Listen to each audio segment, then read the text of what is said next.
The card under my father's flight jacket sat in that museum for 11 years, and nobody in my family ever bent down to look at it. 11 years. A quarter inch of glass between them and the whole answer. That spring, my brother's wife stood up at a board meeting and told the room her husband had kept every piece of it safe in his barn. One piece of it has never added up for me. She had walked through that gallery twice that same week. None of it makes sense until you know what I hauled into that building 11 years ago. My name is Wilhelmina Trueblood, and that name has never fit me right. Everybody has called me Willa since the first grade. I turned 46 that March. 24 years wearing the uniform by that point, all of them around aircraft. I work on helicopters, and I have since the year I turned 22. A young specialist on my shift asked me once what the job really comes down to. You want the short answer? Yes, ma'am. I find out why a bolt moved. That's the whole job. A bolt that moves is somebody's bad afternoon. He laughed. Everybody laughs at that answer the first time they hear it. Not the flying part. The other part.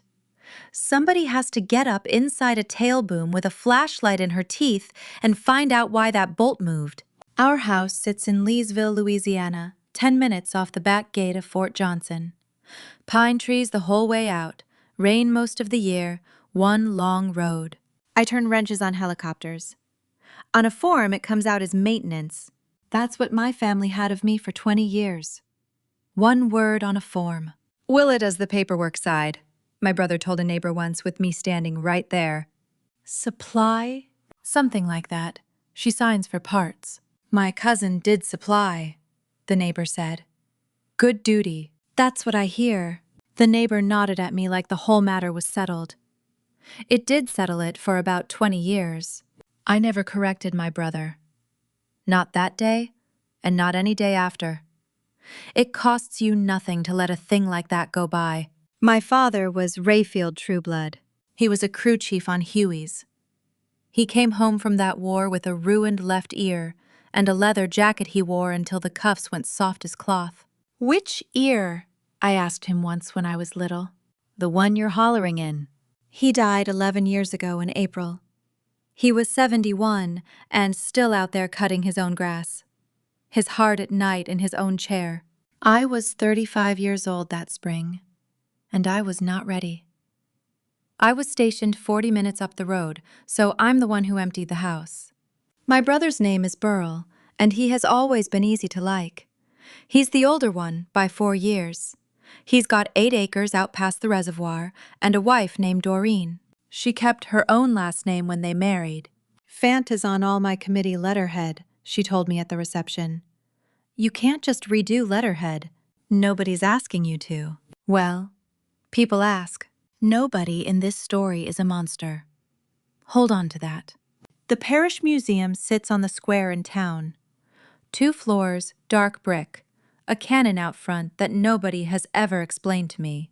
In January, it mailed out a newsletter. Cream paper 1 fold, a real stamp. Toby beat me out to the mailbox the way he beats me everywhere. He was 6 that winter, and he ran everywhere he went. Mama, Grandpa's on the paper. Which paper? This one, right here. He's got his hat on. Bring it up here. It got wet. That's all right. I opened it, standing in the driveway, with the mailbox still hanging open. The museum was opening a gallery that spring. The Trueblood Gallery. Parish Aviation, 1965 to 1972. A photograph of my father at 23, squinting one hand up on a rotor blade, and a line of small italic under it that I went over 3 times. Materials preserved by the Trueblood family, with special thanks to Burl Trueblood. Preserved. My stomach dropped. Then it kept dropping. I was embarrassed first, and being embarrassed alone in your own driveway is its own peculiar thing. The anger showed up a minute behind it and didn't leave. Mama? I'm fine, baby. Is Grandpa's hat gonna be in the glass? Looks like it. Can we go see it? We'll go see it. When? Soon as they open it up. Is it a big one? 2 floors and a cannon. A real cannon. Go on up to the porch, baby." He ran on up to the porch. I didn't move, and the rain came down through the pines and off the truck hood in fat, slow drops. A line like that does not come from nowhere. A museum doesn't invent one. Somebody sat down across a table from those people and gave them a version of my family, and they wrote down what they heard, and by January, it was on cream paper in 1,100 mailboxes. I folded the newsletter twice and put it inside my coat. Only one person in my family liked sitting down with a board. Go back 11 years with me. A Tuesday, the second week of April. My father had been gone 9 days. The house on Pickering Road still had a smell that comes back to me whole anytime I go looking for it. Old coffee cedar shavings and the pine sap that came in on everybody's boots that spring. Burl drove down the first weekend and took the guns and the good tools. "You take the shop. I've got nowhere to put a drill press." "What about the rest of it?" "I'll handle the rest." "You sure?" "I'm sure." That was every word we said about it. I've turned those words over a lot since. 3 boxes would not go anywhere, no matter where I set them down. The flight jacket and his leather flight helmet down in the bottom of that same box, cracked clean across the crown. The flag off his casket folded into a triangle case. And his tool roll canvas, the one he carried over there, with his name inked on the flap in his own hand. I kept those 3 boxes in my hall closet 4 days. On the 5th day, I couldn't walk past that closet anymore. So I called the museum on the square. A woman came on the line almost before it rang. "We do take military material. Is it local?" "He was born 8 miles from your front door." "Then it's local. Can you come Tuesday?" "I can come Tuesday." "Ask for Mrs. Nolan." "That's me." I drove in with all 3 boxes up on the floorboard because I didn't trust the bed of that truck with my father's flag. Mrs. Nolan met me at the side door. 60 or so cardigan half-glasses pushed up into her hair. She held the door open with her hip. "Side door's easier. Those front steps eat people." "I've got it." "Set them right there on the table." She lifted the lid off the first box and stopped moving. Oh, that's a good one." "It's about worn through at the elbows." "Worn through is what makes it good, hun." I had not expected to like that woman one bit. I liked her inside of 90 seconds. She slid a clipboard across the table. "You'll want to fill out a gift form." "All right. Take your time on it. People rush that part and then they wish they hadn't." The gift form ran 2 pages front and back in small print. Donor, address, relationship to the material, a box for every object with a space to describe it in your own words. I put down the jacket size 40 name tape on the chest. I put down the helmet and the crack in it, and how the crack got there. I put down what the tool roll was, and where he'd carried it, and how long he kept it after he came home. I put my signature down on the bottom line and dated it. I put my rank on the line above my name, because the line asked for it, and because that is how I've filled out every form since the year I turned 19. Then I slid the whole thing back across the table. Mrs. Nolan carried it over to a long book by the window and opened the book flat with the side of her hand. "I'm entering the whole lot as one accession. 4 objects, 1 line. Whatever's normal." 19. "Sorry. Your entry number." 19. That's an easy one to hang on to. She wrote in that book for a good long while. My hands went down in my jacket pockets, and I watched the top of her head and thought about nothing at all. "Do you want a copy of the form?" "That's all right. It's no trouble. It's 4 sheets of paper." "I've got plenty of paper at the house." That's it. That is the entire mistake, if it even was one. She offered me a copy and I said no thank you. I never looked at that book. Let me put that plainly, because for 11 years I told myself I'd seen what she wrote down in it. I hadn't. Not one time did my eyes go anywhere near that page. She walked me back out to the side door. "They'll be out where people can see them." That's all I wanted. "You want anything on the front card? Some folks put a line about the family." "No, ma'am." "All right, then." I got in and cried about 4 minutes with the engine off. Then I drove home and made supper for one. Now come back to that January. I called Burl on the Sunday after the newsletter came. You get the mail thing. The museum one Doreen showed me. It says you preserved them, does it? It says, with special thanks to Burl Trueblood. He let it hang a second longer than a man does when the question is new to him. Well, somebody had to keep track of all that. He'd practiced that sentence. I could hear exactly where the practice was. The Parish Museum Board meets the second Thursday of the month. Upstairs, long table, 9 chairs. It's an open meeting and anybody in the parish can sit in the back. That had never crossed my mind one single time until February. I'd driven over straight from the shop. Grease under 2 fingernails. I sat on my hands about half the time. Doreen was already up at the table when I got there. She had a folder lying open on the table and a second one underneath that. The chair worked his way down the agenda without hurrying any of it. Insurance, a roof bid, a woman who wanted her grandmother's quilt hung somewhere better. Then the gallery. We've got the family history from Mrs. Fant. I typed it clean. You can take it the way it is. She never looked down at that page one time while she talked. She'd said all of it before out loud more than a few times. After Rayfield passed, that family was in no shape to make decisions. That's how she opened. Burl put everything out in his barn. Climate's better out there than in a house. He built the shelving for it himself. One of the board members leaned in. How long did he keep it? Years. Years and years. And then it came to us. And then it came to you. Was there a written agreement? With who? With your husband. When it came over here. It's family. You don't paper family. One of the men across from her had a pen out. Do we have the date it came in? Sometime after he passed. Should we put a year on it? I wouldn't put a year on it. Fair enough. That'll do for a wall. That'll do for a wall. 9 people at that table, and not one of them asked who carried the boxes through the door. The chair found me at the back of the room over the top of his glasses. Mrs. Trueblood. You're Rayfield's daughter. Yes, sir. Anything you want us to add? That was the moment. 9 seconds of plain speech would have ended all of it. Understand what was sitting in that room.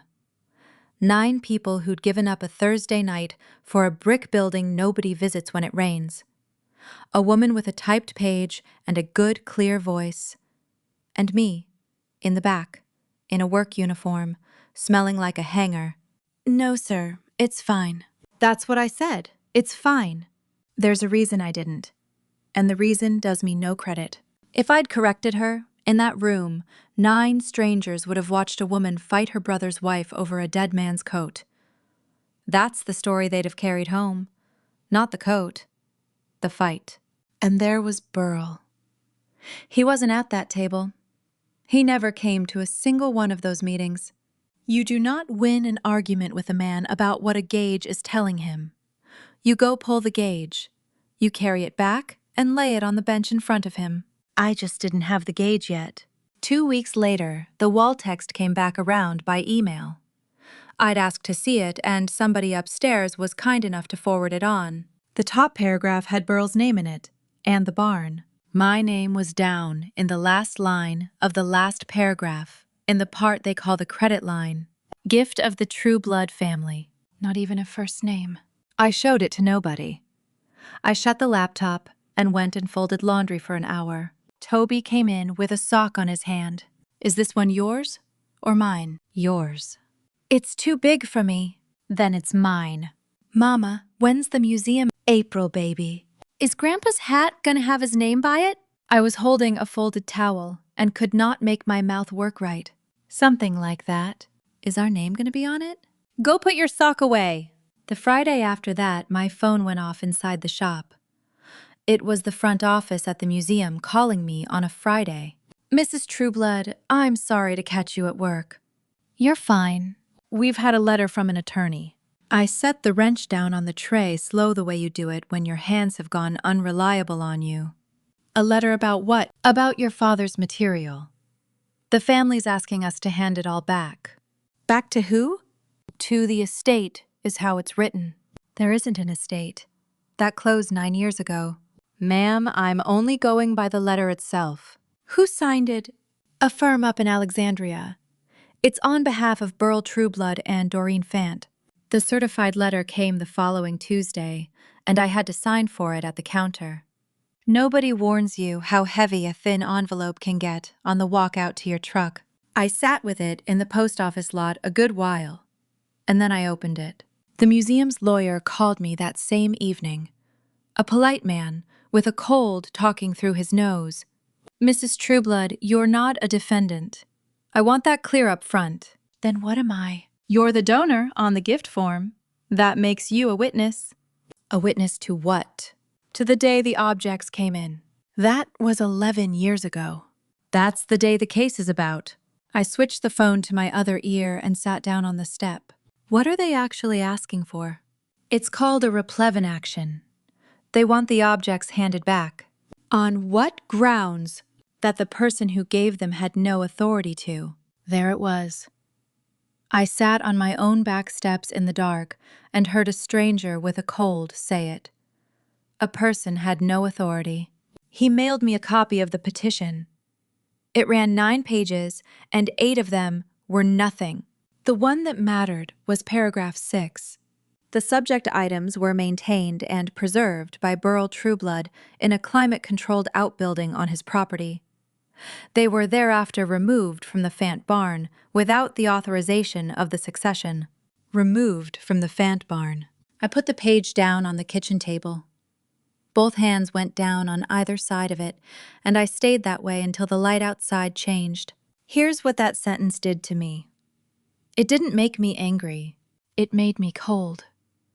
All the way through, like standing in a walk-in cooler with the door shut behind you. Because that sentence has a date built into it. Any sentence about a barn does. Toby came down for water while I was still sitting there. What you doing? Reading something for work. Is that work? It's not work. He climbed up in the chair across from me and put his chin on his hands. Mama is Grandpa's hat at Uncle Burl's. No, baby. It's at the museum. Aunt Doreen said it was at their place. When did she say that? At Christmas. She said Uncle Burl kept safe. You remember that? She said it twice. 6 years old. He'd been keeping the whole thing on file since December. I got him his water and walked him back to bed. Then I went outside and stood barefoot on the wet grass a while. Burl came by the house that Saturday, and he didn't call first. He didn't call first, and he didn't come up on the porch. He stood down by the truck with both hands jammed in his back pockets, the way he's stood since he was 9. You get the papers. I got them. It's not against you. Paragraph 6 is against me, Burl. I didn't write paragraph 6. Who did? He looked off down the road a while. It got away from me, he said. 5 words. That is the whole of what my brother offered me that spring, and I've turned them over more than anything Doreen ever said in a courtroom. I felt sorry for my brother. That's the miserable part of it. I stood on my own steps and felt sorry for the man suing to take my father's coat. Burl, was any of it ever in your barn? Some of Daddy's stuff was out there. Which stuff? The shop things, the vise, his welder, the jacket. He didn't answer that. Burl, the jacket. Willa, don't what? Don't do this out here in the yard. I need to get on, he said. He climbed up in the truck. He backed down my drive and never once looked up at the house. The hearing notice came in the mail 4 days later on a green half-sheet. I checked it twice because the first time I thought I had the week wrong. They'd set it for a Thursday morning in the middle of April. The gallery was opening that Saturday. Same week. 2 days apart. And orders were already sitting on my desk for that Saturday cut back in February, before one bit of this began. I'd been detailed to the color guard. I called the museum that Monday and asked them to send me my own gift form. Mrs. Trueblood, I'd hand it to you if I could. It's got my signature on it. It does. And it's in a case file now. So the answer is no. The answer is not yet. It all goes through the attorneys until this is over. I thanked her and hung up, and sat there a while in the truck outside the shop. That's the part people don't understand about being the one who's telling the truth. You are not automatically the one holding the paper. I had nothing. My own signature, and I couldn't get near it. So I went and got the other number. In my trade, you never chase a noise around a machine. You go find the part that can't lie. And the part that can't lie is always a number stamped somewhere by somebody who wasn't thinking about you. Barns get permits. The parish permit office sits upstairs in the annex behind the courthouse. You get to it by a stairwell that smells like wax and old cigarettes. The counter has a bell on it. There was a man behind it eating a sandwich over a paper towel. Help you? I need to look up a building permit. Address or owner? Owner. True Blood Burl. He wiped his hands and turned to his screen. Out past the reservoir. That's the one. How far back you want? All of it. He typed at that keyboard with 2 fingers for a while.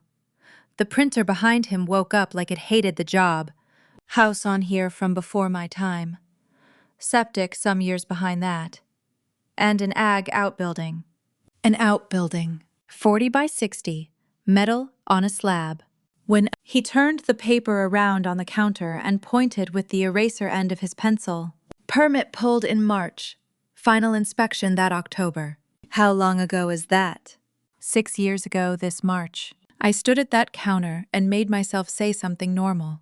Is that a copy I can keep? $4. I've got $4. You want it certified, that runs $9. A plain copy will do me fine. He slid it into a manila envelope like it was a school picture. He had no idea what he'd just handed me, and I didn't tell him. The stairwell going down was full of April. Somebody had propped the outside door open with a brick, and the air coming up those steps was warm and green and smelled like cut grass on wet asphalt. No government building had ever made me happy before that afternoon. That one did. I made it to the truck and sat in that lot with the envelope on the passenger seat, doing the arithmetic out loud alone like a crazy woman. I buried my father 11 years back, in April. I carried 3 boxes through a side door 11 years ago in April. Burl poured that slab 5 years after that. 5 years. There was 5 years of daylight between the day my father's jacket went under glass and the day anybody dug a footing for that barn. The building that supposedly kept it safe did not exist. I felt sick first. Then, coming up underneath the sick, there was something warm and shameful. It was joy. Plain joy in a parking lot over a dead man's coat. I called the museum's lawyer that afternoon. I've got a parish permit for the barn. You've got what? The barn, in paragraph 6. It's 6 years old. He went quiet a beat, and when he came back, his voice had changed. Mrs. Trueblood, don't send me that. Why on earth not? Because you're a witness. Witnesses don't bring exhibits. Then what do witnesses do? They sit down and answer what they're asked. That's it. That's it. So I just sit there Thursday. You sit there Thursday. I looked at the envelope on my kitchen counter and felt every muscle in my back lock up. Sir, this ends it. Today. It might. Sir, I have been quiet since February. I know it. I am asking you to let me stop being quiet. Thursday. Then let me hand it to somebody. Ma'am, the best paper in this case isn't in your bag. Whose is it? It belongs to the museum. It always has. I folded that permit in half and then in half again and put it down in the bottom of my work bag. It rode around down in that bag through every bit of what came next. I never once pulled it back out. Nobody in that courtroom ever knew I had it. The week it all came due, I pulled a night shift on Tuesday. An aircraft had come back with a chip light on, and every man on that shift wanted to go home. We didn't go home. Ma'am, that's probably just the sensor. It's probably just the sensor. So we sign it off and put her to bed. We pull the plug and we look at it. That's 4 hours, easy. Then it's 4 hours. We pulled the chip plug and carried it over under the light. There was metal on it, fine as ground pepper, plain as day in the work light. Not the sensor. That's my whole trade in 2 sentences. Everybody wants it to be the sensor. It's hardly ever the sensor. I got off the line at 5:30, slept 4 hours, and went back in at noon. Wednesday afternoon, I called the front desk at the museum. "We're closed the whole week for install, hun." "I know it. I'm not asking to come as a visitor." "Ma'am, I'm on the color guard for Saturday morning. I'd like to stand in that room before it's full of people." Her end of the line went quiet a lot longer than it should have. "Come at 4 o'clock. Use the side door." The same side door. 11 years later, same brick, same crooked step. 3 days out from the opening, and that whole building was dead quiet. The young woman who let me in walked me to the stairs and then went back down to finish a phone call. The gallery is one long room on the second floor, with the street-side windows papered over for the install. Every case had a white dust sheet thrown over it.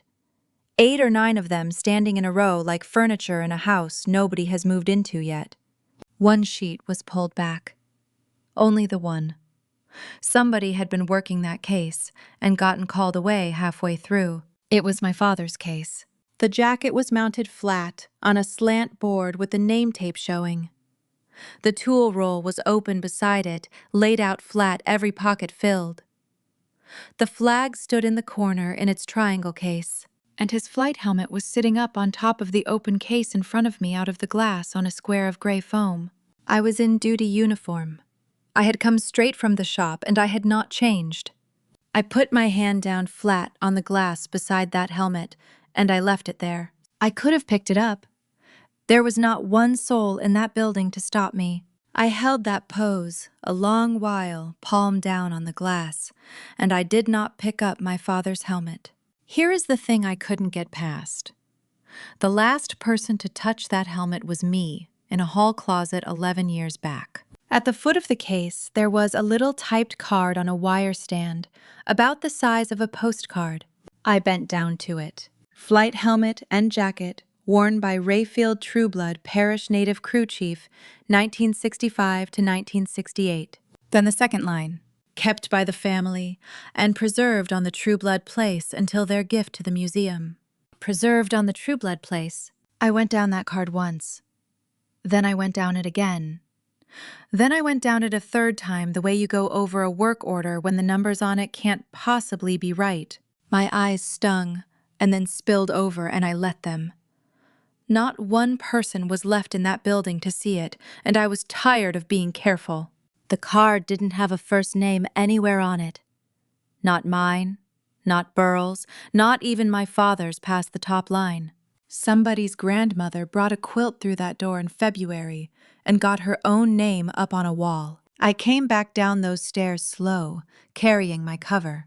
A man was waiting where those stairs came out, holding a set of keys, wearing a windbreaker. "Mrs. Trueblood?" "Yes, sir." "Perry Vandiver. I keep the collection here." "I know exactly who you are." "You're Thursday morning, aren't you?" "I'm in the third row Thursday morning." "Well, I'm in the third row too, until they call me up." I couldn't get a word out for a second, and he waited on me, which most people will not do. "Mr. Vandiver, could I ask you something?" "Ask it." "What are you bringing over there with you?" He lifted the keys and let them drop back in his palm. "The book," he said. "A curator hasn't got anything else." Thursday morning came in gray, with the smell of rain that hadn't started yet. Court was set for 9. It was spring break, my sitter had a sick baby, and I wasn't about to hand my son over to anybody sitting at the other table. So Toby came with me. I was in uniform. I'd come off the line at 6. We sat in the third row on the left. Toby had a coloring book and one broken crayon, and he was thrilled with both. Judge Lemoyne came in the room, stood up, and then the room sat back down. Say this part plainly because it matters. That judge never opened a thing all morning. He never picked up a page, and he never spoke a word of any of it out loud. He ran the room and let the facts do the work. Their lawyer put Doreen on the stand ahead of anybody else. She was good. I'd be lying if I said otherwise. She had a navy jacket on, and she answered in full sentences, and she never once looked over at me. Mrs. Fant described the outbuilding for the court. It's metal on a slab, insulated. My husband put a dehumidifier in it. And your father-in-law's belongings were stored there. They were kept out there. Kept safe. For how long? Years. Since not long after Rayfield passed. Then, she did the one thing that ended her case. Pride did that, not her lawyer. That's a real barn, not a shed.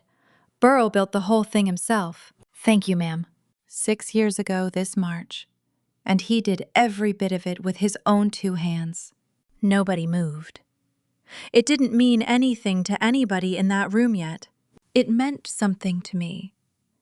I had that same March folded up in the bottom of my work bag. Their lawyer sat down. There was one of those gaps that happens in a courtroom where paper is being shuffled and nobody's talking. And into that gap, my 6-year-old asked his question. Mama, why was Grandpa's stuff ever in Uncle Burrell's barn? He didn't whisper it. He isn't built to whisper. I heard the bench creak behind me.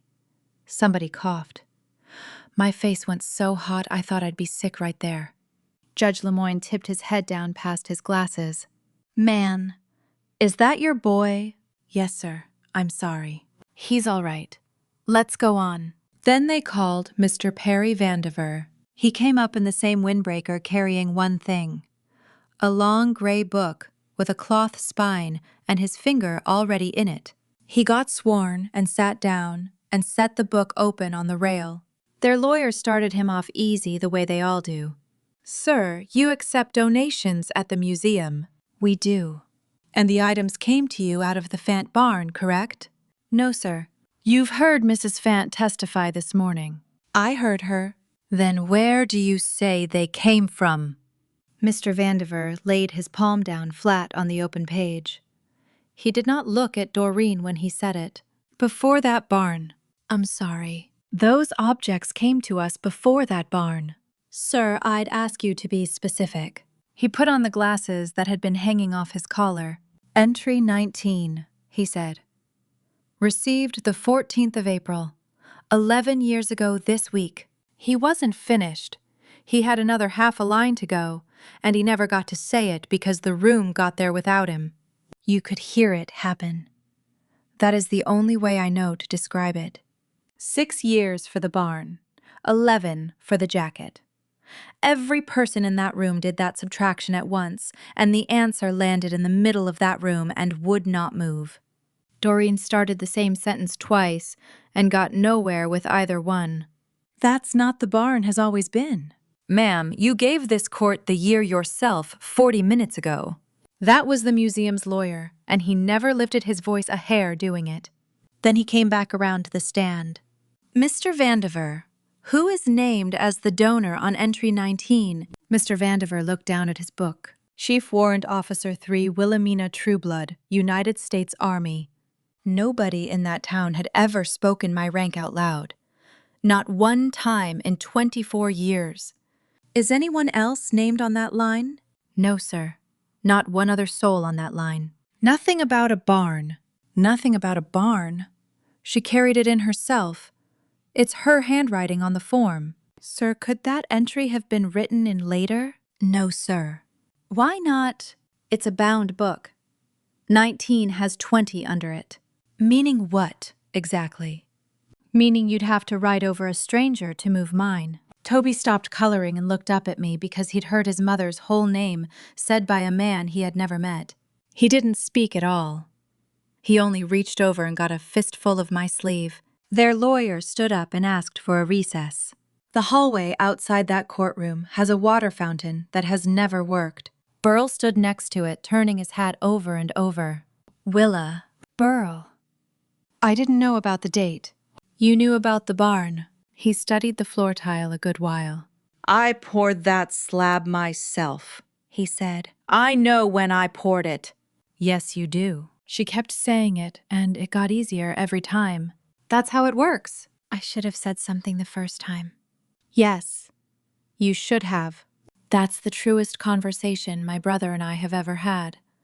And it took 11 years and a courthouse hallway to get to it. They never went back in after the recess. Their lawyer filed the paper that afternoon, and it was over before supper. Nobody stood up and pointed at anybody. The subtraction did it. 6 and 11 did it. I never testified. Not one word. I sat in the third row all morning with the child's coloring book on my knee. The truth came out of a gray cloth book held by a man in a windbreaker who never met my father. The board met that next week and rewrote the wall text. Doreen gave up her committee seat that same month. And nobody asked her to. Nobody ran that woman off. A date did that, and the date had been sitting upstairs in a book the whole time. They also called me, and the chair got about halfway through an apology before I stopped him. Sir, I'd rather have one thing than an apology. Name it. The little card at the foot of the case. We'll put your rank on it. No, sir, don't do that. Ma'am, you earned it. Not on that card. He waited. That man is a good listener, which I hadn't given him credit for. Put the date on it, I said, and put one line. Saturday morning I posted the colors in that room in dress uniform with 3 other soldiers. That gallery was packed wall to wall by 9 o'clock. The woman with her grandmother's quilt was up near the front.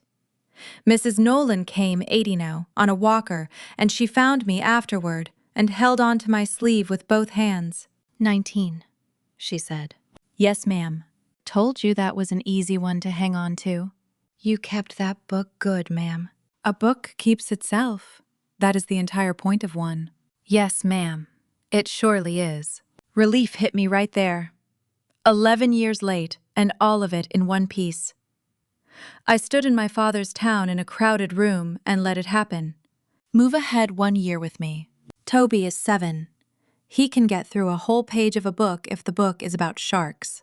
We go to the museum about once a month, mostly because it's free and it's dry. He walks straight past the quilt and the cannon and the arrowheads, and he stops at the 3rd case on the left every single time. Last month, he brought a friend from school. That's my grandpa's hat. Did he fly the helicopter? He fixed it. That's better. Then he squatted down at the foot of the case, where that little card is, and he went down the 2nd line out loud, slow, the way a 7-year-old does it. Given by his daughter the April after he died. That's the whole line. No rank on it, no barn on it, just a date and a word that means what it says. Here is what 11 years in a glass case taught me. A story told out loud gets better every time somebody tells it. And a line written down in a book gets nothing. It just sits there, being the same. That is exactly why the line wins. And you do not have to spend your life correcting people. You have to make sure that somewhere, on some ordinary Tuesday, you wrote it down and signed it and let it go into the dark. Somebody will open that page. Maybe not for 11 years, but somebody opens it. If you've ever done a quiet thing and watched a louder person take the name for it, pass this along to whoever needs to hear how those come out in the end. And if a story like this one was worth your evening, go on and subscribe. There will be another.